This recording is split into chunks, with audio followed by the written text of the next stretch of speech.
Mr. Brijesh of IDBI Capital Markets. Brijesh, thank you for joining us here on News 9. And again, 22,300 was what we were looking at as a key, litmus test for Nifty, so to say, because multiple moving averages are there. Now, the opening was above it, but we have since slipped below it. Is this also the area where you're looking, could perhaps be the next trend setter of sorts for the index? What's your overall assessment of the market at this point in time, sir? Yeah, morning, Suyash. So, yeah, as you rightly said, 22,300 is the immediate hurdle. And today, in the morning trade, it looked like it was going to sustain about that trade. But then I think in the early start, the market was seen in a gap of opening, and now it has filled that particular, it is about to fill the gap. So my idea sense is it would be more of a range bound kind of a market for today's session, 22,200 and 22,300. This is the immediate range, maybe for today, tomorrow. And today being the weekly expiry, right now the data is negative. There is a sell-off which has been seen at 22,300. But having said this, maybe in the second half, if we see some recovery and the market doesn't break 22,200, then it starts moving about 22,300, then there is a likely chances that we'll see a short covering about 22,300 and maybe another 200, 300 odd points on the higher side, maybe during the next week, which we can see higher. So today, the market is moving up. So 22,300 would be the immediate resistance, but somewhere looking at the daily time frame, I believe this level might get broken. The only concern remains is for the bank nifty. Bank nifty is yet to scale above 48,000 levels. So that is a major resistance which is not guaranteeing Nifty to make the new high. So, but then Nifty, there is a today being expiry. Right now, the daily chart is positive. If 22,200 doesn't break, then I think then some positive momentum can be there in the market. And maybe in the second half, the things will be more clear.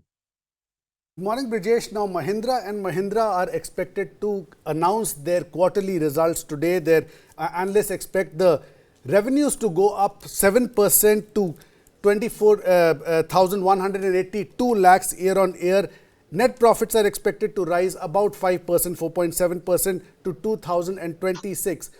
Their sales volumes have gone up 2.9% this quarter to 2,86,924 units.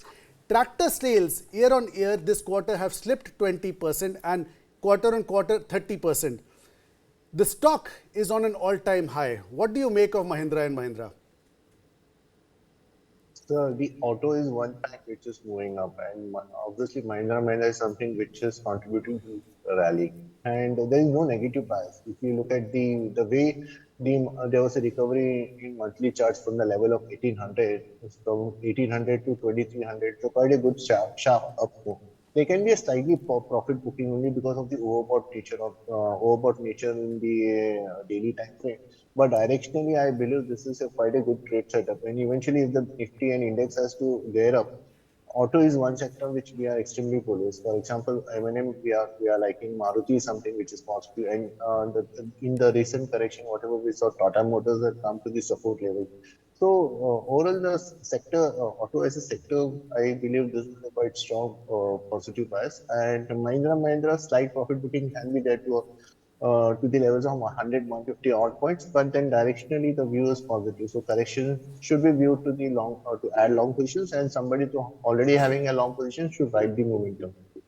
All right, corrections could happen and it could be used to, build on long positions. The results will come out today, and Mahindra is in fact one of the last Nifty 50 companies to report their Q4 numbers. But another company that did report their Q4 numbers yesterday was Berger Paints, and Berger Paints reported a very healthy set of numbers for the March quarter as net profit surged about 20%, boosted by all business lines delivering strong double-digit volume growth. Now the stock is trading about 0.5% higher this morning. It has slipped below its intraday high, but again it's been under significant pressure in the last 6 to 12 months. In fact, if you look at it on the price charts, Berger is one of the worst performers, if not the worst performer in among all its listed peers across multiple time charts. And it's not like other paint companies are doing well either, but now with a healthy result and also expectations that rural demand is going to pick up, and as we know, Berger has significant exposure in tier 2 and tier 3 cities. Brijesh, sir, do you expect this stock to make a comeback, and is this a stock to perhaps add in the portfolio, maybe for the short term, if not long?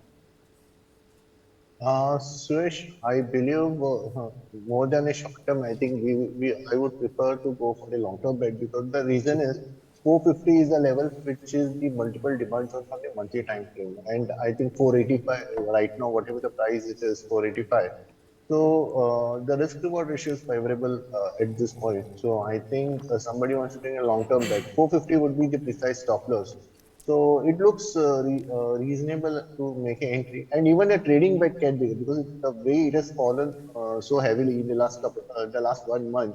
Even a small trading bounce can take it back to 580 levels. So there is also a trading opportunity and also a positional bet. Positional bet can be taken only with the stop loss of 450, and trading bet can be immediately taken with a 10-point risk. I think one can take the long bets. This only the reason why I'm taking this bet is only because the risk reward ratio is quite favorable, and it looks like it's already fallen quite a bit, and there can be a demand zone, and we can see some bounce plus the uh, short term to medium term bounce can be seen this particular counter. So we should be positive. So trading opportunity on Berger Paints. But Brijesh, before we let you go, what are your picks for our investors today? Yes, so I have mainly three picks. The one is the BSC. So yesterday there was quite a good volume breakout in this particular stock. So I believe this momentum will continue in BSC. So we will be buying it current price with a stop loss of 2750, and the price target would be 3050. This is again a 7-8% kind of a bet. We should go for the 3-4 trading session.